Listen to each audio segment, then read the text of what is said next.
This is the Rabbit R1. It's a so-called AI in a box, and over the last month or so, Rabbit and this device have got itself into a little bit of hot water, and I think for pretty good reason.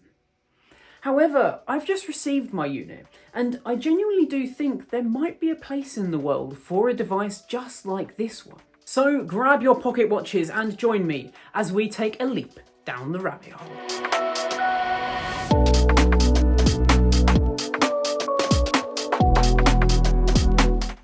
Let's start off by talking about one of the best things about the R1, and that is its design. That technically has nothing to do with Rabbit though, as this was actually designed by Teenage Engineering. They are a well-known brand in the design space for their bold and quite frankly fun designs, and it definitely shows with the R1. This orange is one of the most striking colours I have ever seen, and it definitely turns heads.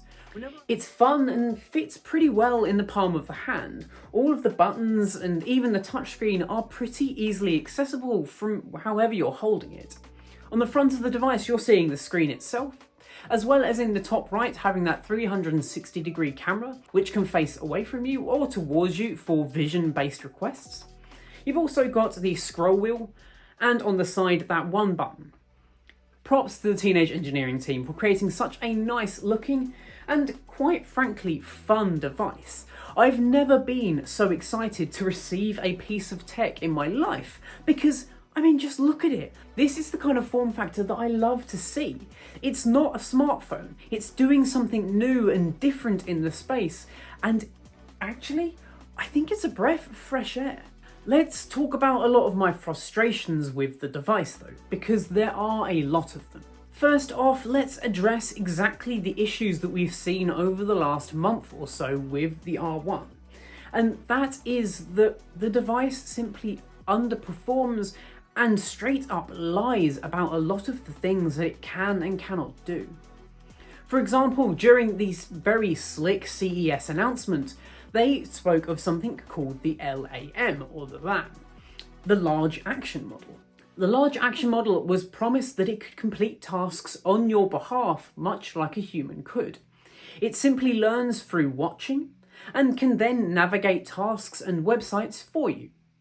For example, I could teach Rabbit to go to youtube.com, search for Bite-Sized Clue and hit that big red subscribe button. And then I could simply ask my R1 to go to YouTube and find a YouTuber and subscribe to them. It turns out, however, through a little bit of internet sleuthery, this was actually just a lie. The LAM just doesn't exist right now. They are instead using a third-party piece of software called Playwright, which would allow it to basically navigate a website click by click by click. This is fine, however, there is a big problem that if the website is to change in any way, maybe one of the elements is to move slightly, then this just completely breaks functionality. And we've seen that through the Uber integrations and the DoorDash integrations just breaking continually on the R1. Okay, so let's overlook the LAM and say that it's coming down the line. Is it actually any good at just answering questions like a personal assistant should be able to? And for the most part, no, it can't do that. A lot of the time when I ask the R1 a question, it simply just ignores me. This is incredibly frustrating. It's almost like the request fails, but it doesn't tell me that, and I just sit here expecting an answer. It's so frustrating because right now it feels like it can't even get the basics right a lot of the time. The vision capabilities are pretty cool though. Double tapping the button will reveal the camera, and I can take a picture and just ask it to explain exactly what's happening in the scene. What can you see? Let me take a look.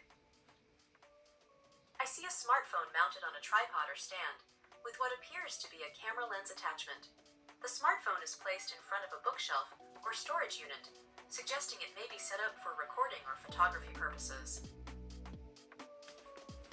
It's pretty cool and can be pretty useful at times. One of the newest features is something that they call magic images, and that is basically the ability to take a photo, come back to it later in the rabbit hole, which is an online piece of software, And then that image has been AI generated and magically made a little bit more fun.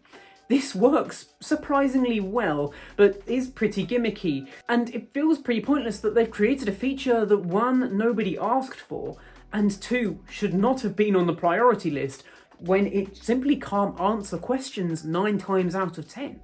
Let's just get all of this out of the way and talk about it as a virtual assistant. Now, I do talk a lot with ChatGPT and with Gemini and other large language models. I normally do this on my smartphone or on my desktop behind me while I'm working, and a lot of the time it's pretty simple questions or perhaps even programming related questions. If I want to ask a simple question to ChatGPT, I would have to go ahead and either navigate to the website or open up the app on my smartphone or desktop, type in the question and then await an answer.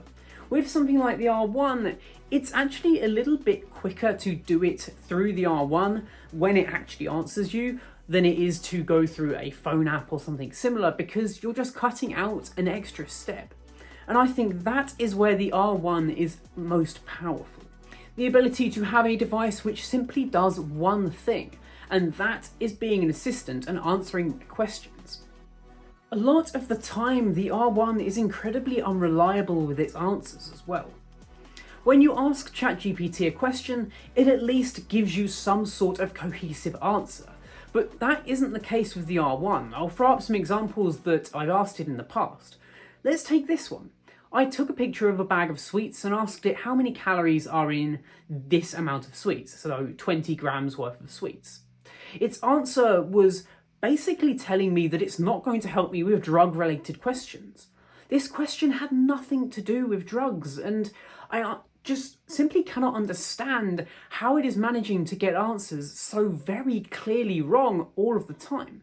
At the end of the day, the R1 is just a wrapper for ChatGPT and Perplexity, as well as Wolfram Alpha and a few other AI models. But they're not going to tell you that, and the R1 has been specifically programmed to not tell you that. Do you integrate with ChatGPT? I do not integrate with external services like ChatGPT. I am here to assist you with a variety of tasks and provide information to the best of my abilities within the capabilities of the R1 device. If you have any questions... That is a straight up lie, and a lie that I do not like. It just feels weird that the R1 has such a stunted capability set when it is using off-the-shelf solutions that are much better at giving answers than the R1 ever can be. My frustrations with the device don't stop there though. Let's say I wanted to ask it a question without speaking to it. I'm in a public place. Well, I can simply turn the device and the on-screen keyboard appears. It's a touchscreen now. I can type away and ask my questions. However, giving the device a shake, we enter the settings menu. And the touchscreen doesn't work. Why and how have they managed to make such an incohesive UI and UX interface? I should be able to use the touchscreen anywhere rather than just having to use it in terminal mode. During my first day with the R1, I had it gaslight me more than once. One of the perfect examples of this was I was playing some music off of the internal speakers. I then asked Rabbit to stop playing the music, to which it replied it had stopped music playback and then just continued to play music. So I asked it again to stop playing music. It didn't. And the whole time it was insistent that it had already stopped the music and that it had done the task that it needed to do, but it hadn't. And it was exactly the same with a programming related question. I had actually removed a semicolon deliberately to try and test the R1. Every time I pointed it at my code and told it, hey, something's wrong, it would just reply, there's nothing wrong with your code. I don't see a problem here. Then, when I actually pointed out the missing semicolon, its response was, yes, you're missing a semicolon. You should add one. Third-party integrations with Spotify and things like Uber and DoorDash do not work. I have never managed to actually call an Uber with my R1. I don't think I'd want to either, but it's still an integration that they said would work and just doesn't. So what are a few actual use cases for the R1? Well, there are actually a few useful use cases. One of them is to record meetings and then be able to read them back and have them transcribed for you.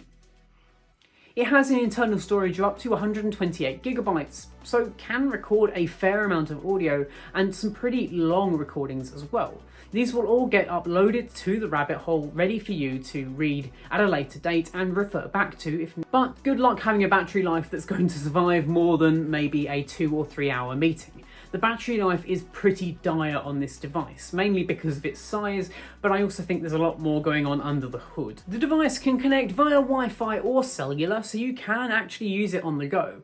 And that's where I found I was using it the most, when I was away from home rather than being at home. Because while I'm away, I can actually point this device at a sign and get it to read the sign to me. I am quite badly partially sighted, so a lot of the time I can't read signs and I can't read things that are further away. The Rabbit R1 was able to help with this. I could point it at the sign and simply ask it, hey, what does this say? 9 times out of 10, it could reply and was pretty accurate. Well, as I was told by my wife and friends while I was using it with them. So what is my hope for the coming months with the R1? My hope is that they take on board the user feedback and they refine the model to be able to give better answers and more cohesive answers based upon the technology that they are known to already be using. I genuinely love the form factor of the device, and I love the idea that I have a device with me at all times that I can just quickly ask a question to without having to navigate to a website or to a particular app. Sure, everything the R1 does could be an app, but having a dedicated device can sometimes be a little bit quicker and more useful in general. Down the line, I'd like to see that LAM integrated a little better. They're already talking about integrating webhooks, which will definitely help with the power and to actually be able to use the R1 on a daily basis with a few services that we couldn't do before. So there we have it. No matter how frustrating the R1 can be, there is still light at the end of the rabbit hole. I want this device to succeed because I genuinely do think there is a place for a device like this in the world. It is just simply underbaked and not ready for general use, and I think Rabbit knew this as well. There is actually a hacking community at the moment which are reverse engineering the R1 in the hopes that we can start to sideload our own models onto it, something like Gemini or just straight ChatGPT. As soon as that happens, I genuinely do think that the device is going to be a lot more useful than it is now in its current state. So there we have it, guys. Why don't you let me know in the comment section down below what you think of the Rabbit R1? Is it something that you intend to pick up? Do you think that Jessie Lau and Rabbit have just lost the consumer's trust? Do you think that Rabbit is just doomed to fail? Let me know, and while you're down there as well, get subscribed and do all of that good stuff. My name's Ben Roberts, this has been Bite Size Clue, and I will catch you in the next one. Adios.